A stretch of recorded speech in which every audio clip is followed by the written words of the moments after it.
கர்த்தருக்குள் அன்பான தேவ பிள்ளைகளே, ஆண்டவரும் இரட்சகருமாகிய இயேசு கிறிஸ்துவின் நாமத்தில் உங்களுக்கு என் அன்பின் வாழ்த்துக்கள்.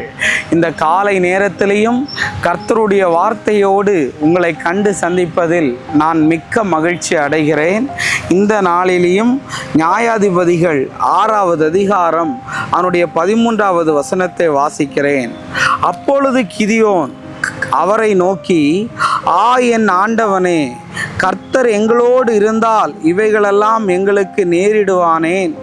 கர்த்தர் எங்களை எகிப்திலிருந்து கொண்டு வரவில்லையா என்று எங்கள் பிதாக்கள் எங்களுக்கு விவரித்து சொன்ன அவருடைய அற்புதங்கள் எல்லாம் எங்கே? இப்போதும் கர்த்தர் எங்களை கைவிட்டு மீதியானியரின் கையில் எங்களை ஒப்பு கொடுத்தாரே என்றார்.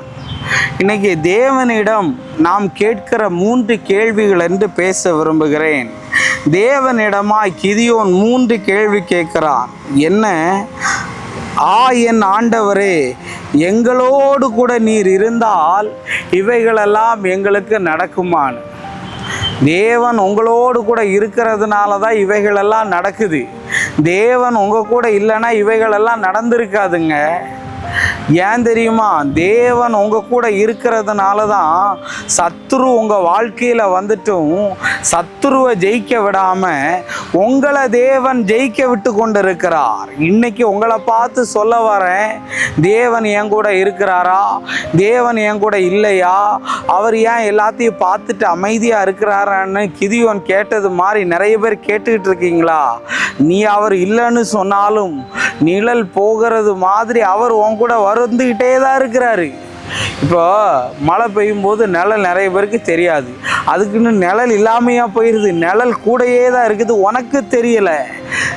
இன்னைக்கு உன்னை பார்த்து சொல்ல வரேன், தேவன் உன் கூட தான் இருக்கிறார். 2வது கேள்வி அவர் கேட்குறாரு, எங்கள் பிதாக்கள் எங்களுக்கு விவரித்து சொன்ன அற்புதம் உன்னையும் காணும்னு.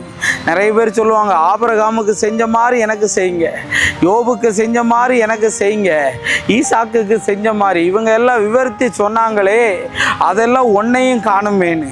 இன்னைக்கு நான் சொல்ல வரேன், அவனுக்கு இஸ்ரவேல் ஜனங்களுக்கு மட்டும் கர்த்தர் செங்கடலை திறக்க மாட்டார், ஆபிரகாமுக்கு மட்டும் குழந்தை கொடுக்க மாட்டார், ஈசாக்குக்கு மட்டும் விவசாயத்தில் ஆசீர்வாதத்தை தரமாட்டார். அவர் வழியாய் வருகிற உனக்கும் அதை காண்பிக்கக்கூடிய அற்புதம் இந்த மாதம் நடக்கும். 3வது சொல்லப்பட்டிருக்கு, எங்களை உங்கள் கையில் சத்துரு கையில் ஒப்பு கொடுத்துட்டீங்களான்னு. ஆண்டவர் ஒருபோது உங்களை சத்துருவின் கையில் ஒப்பு கொடுக்கவே மாட்டார். சில பாடுகள் வரலாம், சில உபத்திரவங்கள் வரலாம். ஆனால் தேவன் இவைகளுக்கு பிறகு கிதியோனை பராக்கிரமசாலியாய் பயன்படுத்தினது மாதிரி இன்னைக்கு உனக்கு கேட்டுக்கிட்டு இருக்கிற எல்லா கேள்வியும் இயேசுவின் நாமத்தினால் ஆச்சரியக்குறியாய் மாறும் என்று தீர்க்க தரிசனமாய் சொல்லுகிறேன். நாம் ஜெபிப்போம். அன்பான ஆண்டவரே, இந்த நேரத்துக்காக நன்றி. ஆண்டவரே, நீர் எங்களோடு பேசின நல்ல வார்த்தைகளுக்காய் நன்றி சொல்லுகிறேன்.